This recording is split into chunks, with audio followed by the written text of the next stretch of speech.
İndi görürsünüz burada lövhədə bir sıra məfhumlar, konsepsiyalar əksini tapıb Azərbaycan Respublikasının Konstitusiyası və hüququn əsasları fənni tədris olunursunuz. Sizə bu normal, amma siz tarixçisiniz. Ona görə biz çalışırıq ki, bu fənni tədris edəndə hər profilin, ixtisasın uyğunluqlarını, xüsusiyyətlərini nəzərə alır. Və bugünkü mövzumuz mülkiyyət hüququ və mülkiyyətdir. Burada görürsünüz, mülkiyyət konsepsiyasını biz burada yazmışıq.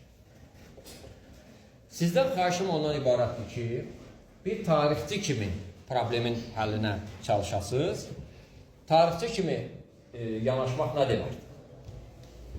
Birinci, mülkiyyətin subyekti kim ola bilər?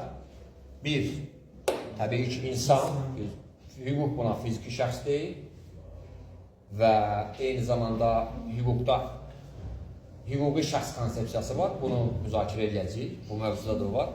İki, cəmiyyət, mülkiyyətin subyekti ola bilər, mülkiyyətə sahib ola bilər və üç, dövlət.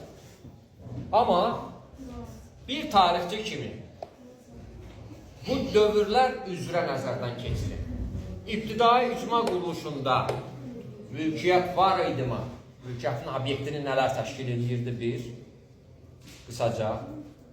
İki, quldarlıq dövründə, məsələn, bir ipucu deyim sizə, quldarlıq dövründə insan həm mülkiyyətin, həm obyektidir, yəni qul alınır, insan alınır, satılır, qul kimi işlədilir.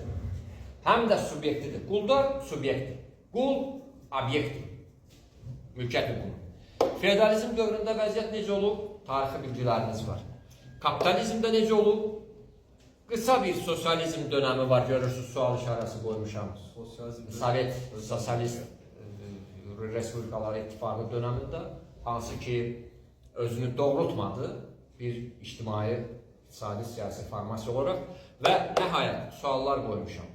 Bugünkü cəmiyyəti, bugünkü dünyanı, ictimai, siyasi, iqtisadi formasiyanı biz necə adlandıra bilərik? Sonda bu barədə də danışacağıq.